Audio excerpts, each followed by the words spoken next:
Good morning everybody and welcome back to the channel. I'm starting to look a bit of a scruff again, so I need to get my haircut. Do you not think? It's been ages, absolute ages, but because I see a lot of you guys taking the piss out of me in the comments, so it's all banter, isn't it, really? But as you can see by today's title, we're going to be talking a little bit about Patrick Bamford and Rutter, and I guess just have a little bit of a discussion because there's a lot of things going around, especially after the Sheff Wednesday game, and the transfer window now coming to a close. It's something that I just wanted to talk about because obviously, yes, I had a bit of a reactionary type of video the other day, and I'm going to still stand by my opinion on the players' performances, the result and everything like that. I thought Leeds United in general was poor. Yes, all because we had more possession, yes, because we had more attempts on goal and we looked more threatening. Doesn't necessarily mean that we was amazing on the day. It's Sheffield Wednesday, bottom of the league, and no disregard to or any disrespect towards Sheff Wednesday. It's just a simple fact. On paper, 4 losses in a row, not really scoring many goals, and also conceding a hell of a lot of goals as well in 4 games. So Leeds United were to go out there and get all 3 points, but failed. So I'm going to stick and stand by my opinion, and this is why I made a poll actually, and there was quite a lot of mixed reports, and some people actually agreed with me.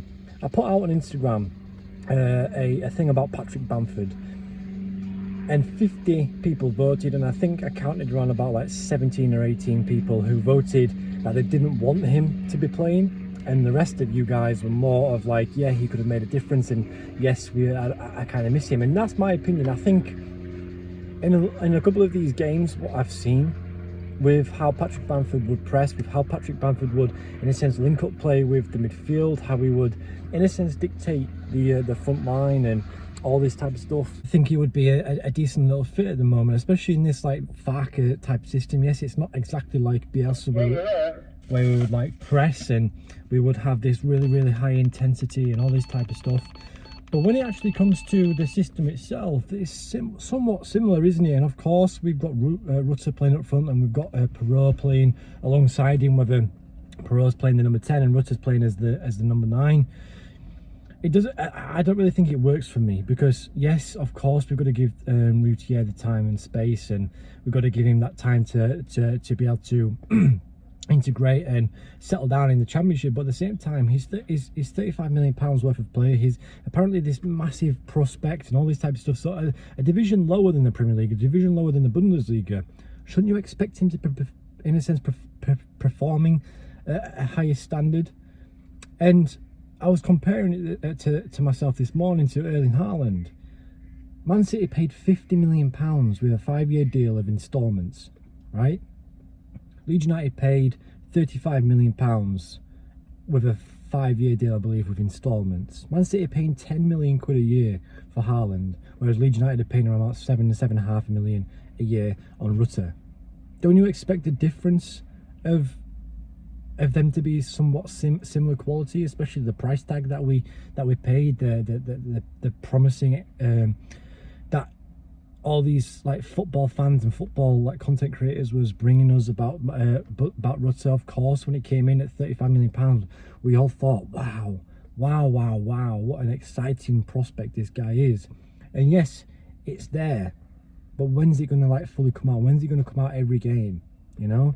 And this is why it came into my mind to make a video like this, because with the players that we do have and the players that we've in a sense accumulated over this transfer window, what a transfer window what we've had, in my opinion. And I think with the loss of Luis Sinisterra, it was shown on the weekend, the quality, the lacks of quality in the game.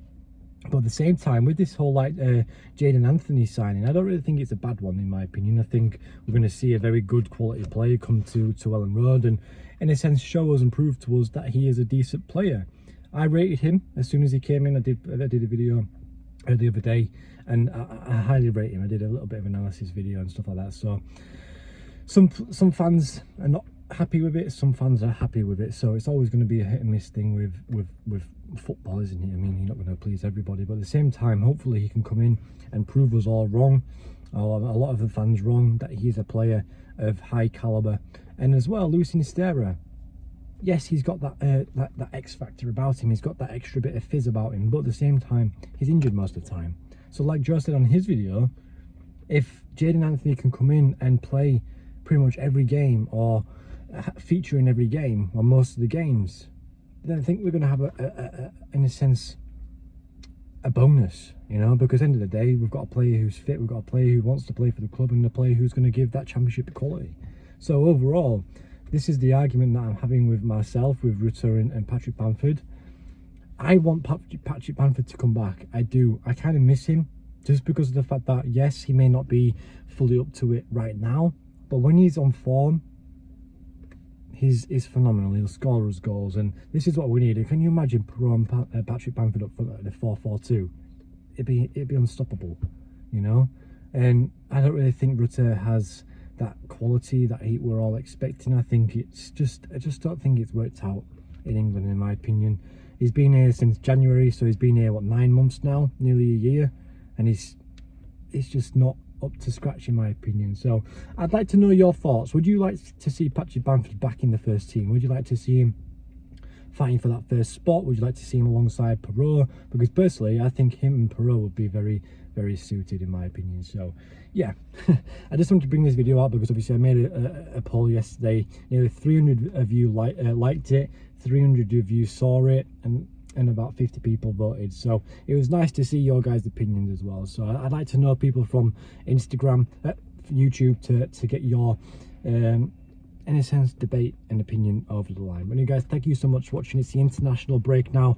I won't be in a sense exploding 5-6 videos a day out like I did before. I'm just going to give it a little rest, maybe a couple of videos here and there, and I guess just to not exhaust the channel, because when it came towards the end of the transfer window, I think I exhausted myself. I think I exhausted the channel.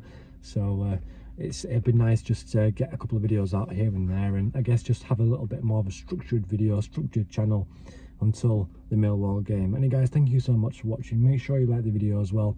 Don't forget, once we get to 2,000 subscribers, we'll be doing a giveaway. We're only 99 away from that. So the more likes you get on the video, on this video should we say, the more opportunity, more people will see it, and you'll be more entered into the giveaway. So anyway, guys, thank you so much for watching, and I guess I'll see you in another one. Peace.